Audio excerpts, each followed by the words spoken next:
अस्सलाम वालेकुम स्टूडेंट्स। हम चैप्टर नंबर 3 के न्यूमेरिकल प्रॉब्लम्स करने लगे हैं। इसमें जो फार्मूलाज यूज़ होने हैं वो ये है F is equal to M A, force is equal to mass multiply by acceleration.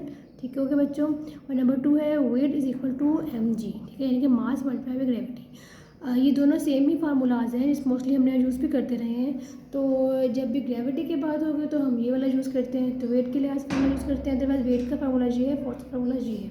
अच्छा, अब ये जो है नीचे वाले फार्मूलाज हैं, इसमें क्या है कि हमने जब चैप्टर रीड आउट किया था उसमें हमने ये पढ़ा था, जब भी कोई चीज़ जब भी दो ऑब्जेक्ट्स के सिरे जो होते हैं आमूदन लटके हुए हैं, यानी कि ये पुल्ली है और इसमें जो है कोई भी ऑब्जेक्ट्स हैं दो, तो ये आमूदन, इस पर कोई ना कोई वेट है और ये आमूदन हरकत कर रहे हैं, यानी कि परपेंडिकुलर जो है वो कर रहे हैं, मूव हो रहे हैं।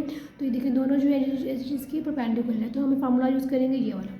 टेंशन का फार्मूला ये यूज़ करेंगे और एक्सेलरेशन का फार्मूला ये वाला यूज़ करेंगे।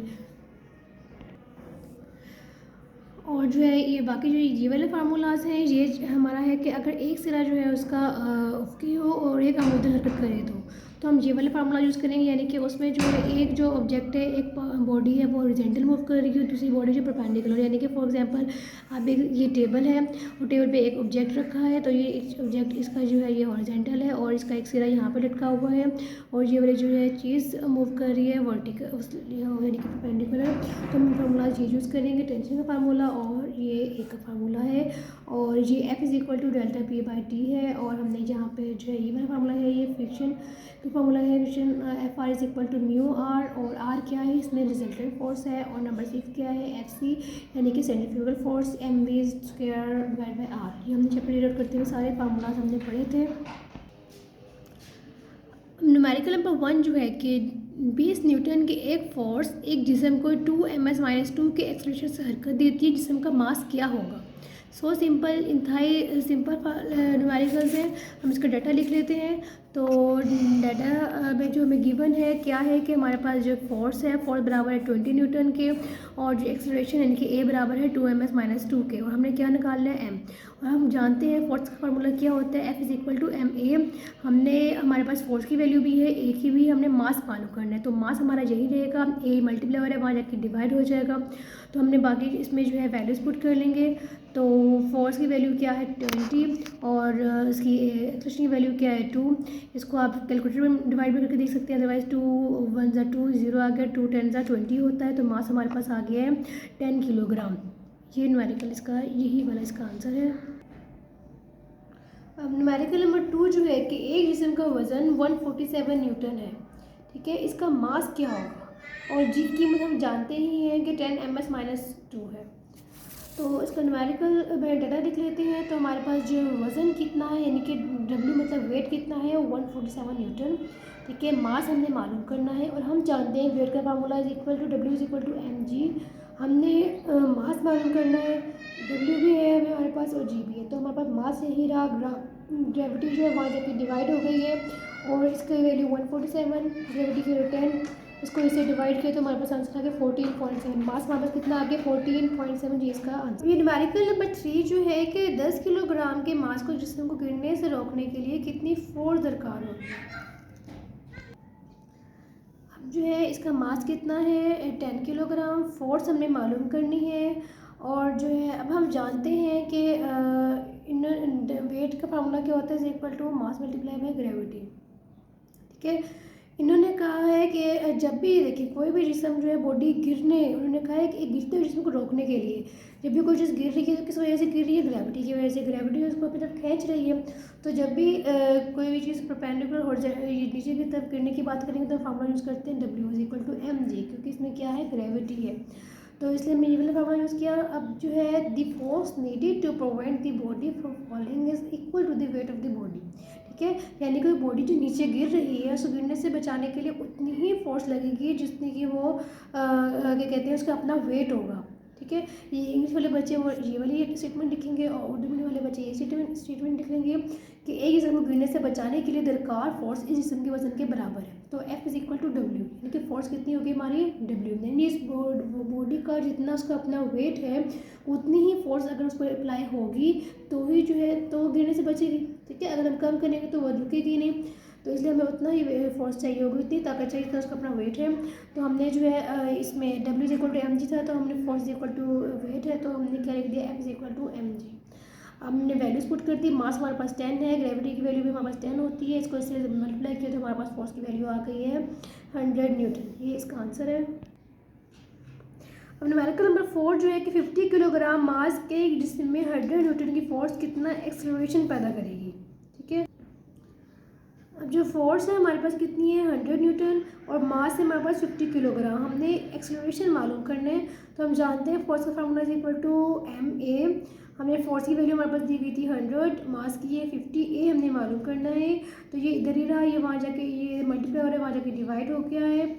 इसको इससे डिवाइड किया तो हमारे पास क्या आ गया आंसर 2। ठीक है, a की वैल्यू क्या आई है 2ms-2, जो इसका आंसर है।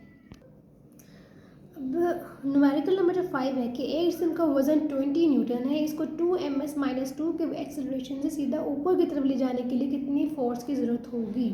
ठीक है, जिस तरह हमने भी थोड़ा न्यूमेरिकल नंबर 3.3 भी देखा था कि जिस तरह गिरने से रोकने के लिए कितनी फोर्स दरकार है, उसको ऊपर की तरफ हमने उठाना है, तो पहले तो हमें उतने फोर्स लगानी होगी जितना उसका अपना वेट है, उससे और ऊपर की तरफ हमें मूव करवाना है, तो हमें उसके वेट से ज़्यादा हमें फोर्स लगानी होगी। ठीक हो गया, तो हम इसको सॉल्व करते हैं।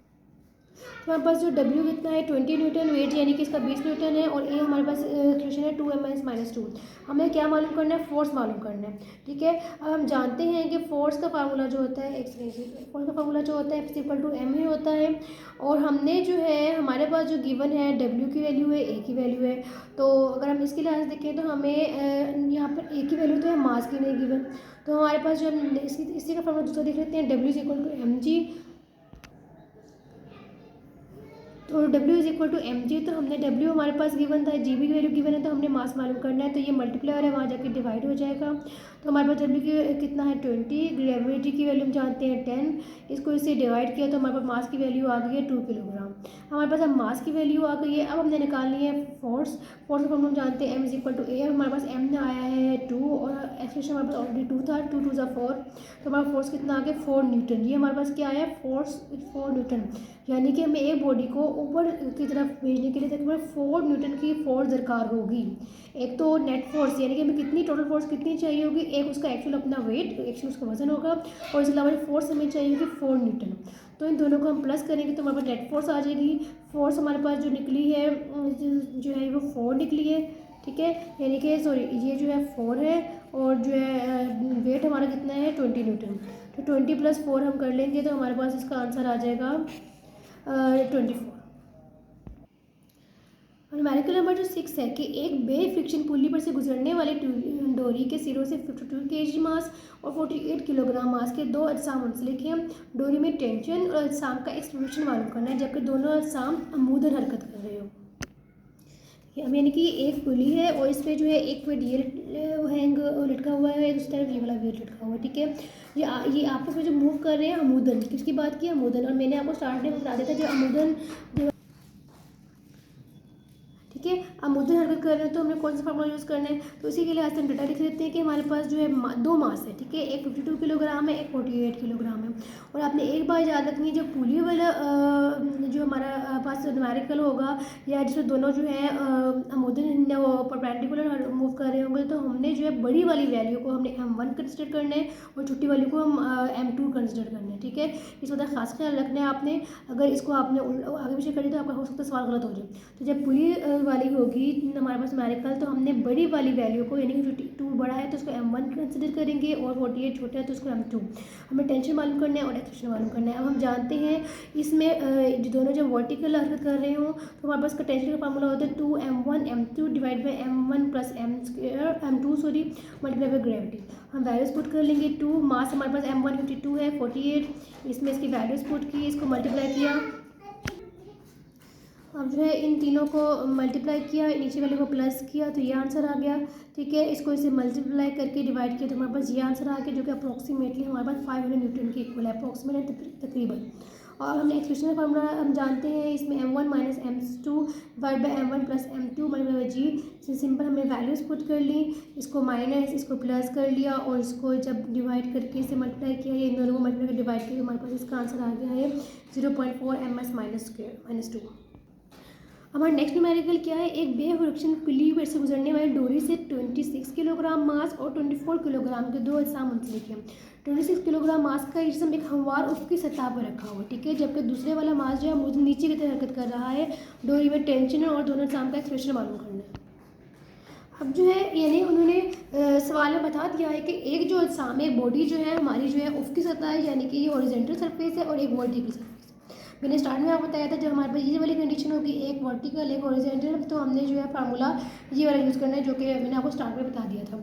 अच्छा बच्चों, एक और बात जो मैंने आपको ये सेम मतलब पिछले से थोड़ा सा बिल्कुल उसको उलट के लें आप है, तो इसमें क्या दोनों जो है अमूदन था, तो हमने जो है बड़ी वाली वैल्यू को हमने M1 कंसिडर किया था। इसमें जो टेबल वाला न्यूमेरिकल होगा, इसमें हमने क्या करना है, छोटी वाली वैल्यू को M1 कंसिडर करना है। ये आप लोगों ने इसमें खास ख्याल रखना है कि पुली वाले में जो है हमने बड़ी वैल्यू को M1 कंसिडर करना है, और इसमें टेबल वाले न्यूमेरिकल में M1 जो है हमने कंसिडर करना है 24 किलोग्राम, यानी कि छोटी वाली वैल्यू को M1 कंसिडर करना है और बड़ी वाली को M2।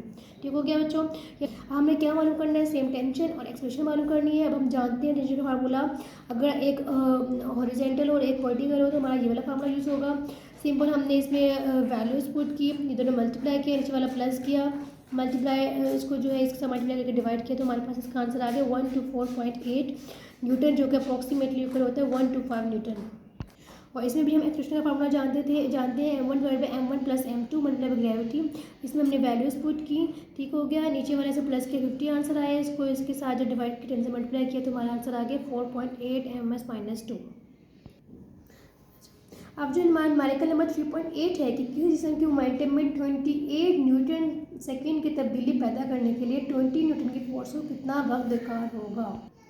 ठीक हो गया, यानी कि ये जो है डेल्टा पी जो है, यानी कि डेल्टा पी यानी कि चेंज इन मोमेंटम जो है हमारे पास कितना दिया गया है 22 न्यूटन सेकेंड, ठीक है। जो मोमेंटम तब्दीली है उसकी वैल्यू ये है, और फोर्स की वैल्यू क्या है 20 न्यूटन। हमने क्या मालूम करना है, टाइम, ये कितना वक्त दरकार होगा, टाइम मालूम करना है। अब हम फॉर्मूला जानते हैं F= delta P divide by T. Delta P हमारे पास यानी कि चेंज इन मोमेंटम जो है हमारे पास वो भी हम जानते हैं, ये भी जानते हैं, टी मालूम करना है। टी हमारा ये वहाँ चला जाएगा, ये और ये यहाँ पर नीचे आ जाएगा, ठीक है। ये डिवाइड हो रहा है हमारे के ऊपर चला गया और ये नीचे आ गया। हमने सिंपल वैल्यूज पुट की और इसको डिवाइड किया तो हमारे पास टाइम आ गया 1.1 सेकेंड। ये न्यूटन से कैंसिल हो गया और जो है हमारे पास आंसर आया एस। न्यूमेरिकल नंबर जो 9 है कि 5 किलोग्राम के मास की लकड़ी के ब्लॉक और संगी मरमर के उफ़क़ी फर्श के दरमियान फ्रिक्शन की कितनी फोर्स होगी, और लकड़ी और संगी मरमर के दरमियान कोफिशिएंट ऑफ फ्रिक्शन की कीमत क्या है 0.6। ठीक हो गया, हमने जो है फ्रिक्शन की फोर्स मालूम करनी है। अच्छा, तो हमारे पास जो है मास कितना है 5 किलोग्राम। अब हम जानते हैं कोफिशिएंट ऑफ फ्रिक्शन जो है उसको म्यू से डोनेट करते हैं, म्यू से शो करते हैं, और वो किसकी कीमत क्या है 0.6। हमने एफ आर मालूम करना है, ठीक है, फ्रिक्शन की फोर्स मालूम करने से फार्मूला क्या होता है म्यू आर, और आर जो है आर क्या है वो रिजल्टेंट फोर्स है, ठीक है, फोर्स है। तो हम जानते हैं फोर्स का जो है क्या कहते हैं डब्ल्यू से हम जो कोई ना कोई फोर्स में वेट रखता है तो डब्ल्यू से हम शो करेंगे। डब्ल्यू फार्मूला हम जानते हैं W/mg है, तो हमने आर की जगह जो हमने वैल्यू पुट कर दी mg, ठीक है। रिजल्टेंट फोर्स है तो उसके बराबर है W मतलब कि वेट, और इसके जो फार्मूला हम जानते हैं mg है। हमने सिंपल वैल्यूज लिखी 0.6, मास की वैल्यू 5 और ग्रेविटी की हम जानते हैं 10। इन तीनों को हमने मल्टीप्लाई कर लिया तो हमारे पास क्या आ गया है एफ फ्रिक्शन की फ्रिक्शन फोर्स की वैल्यू हमारे पास आ गई 20 न्यूटन। जो लास्ट न्यूमेरिकल है कि 0.5 किलोग्राम मास के जिस्म को 50 सेंटीमीटर रेडियस के दायरे में 3 ms-1 की स्पीड से घुमाने के लिए कितने सेंट्रीपिटल फोर्स की ज़रूरत होगी, ठीक है। सिंपल है, हम फार्मूला इसका जानते हैं, हम वैल्यूज पुट करेंगे, हमारे पास जो है सेंट्रीपिटल फोर्स आ जाएगी। अब हमारे पास जो है मास कितना है 0.5 किलोग्राम, और रेडियस जो हमें दिया गया है वो कितना दिया गया है 50 सेंटीमीटर का है, ठीक है। ये सेंटीमीटर में हम जानते हैं, सेंटीमीटर से मीटर में जाने के लिए 100 से डिवाइड करेंगे तो हमारे पास 0.5 मीटर आ गया। अब स्पीड जो है यानी कि वेलोसिटी की वैल्यू हमारे पास है 3 ms-1। अब हम फार्मूला जानते हैं FC का mv²/r। अब मास हमारे पास 0.5, ठीक है, हो गया।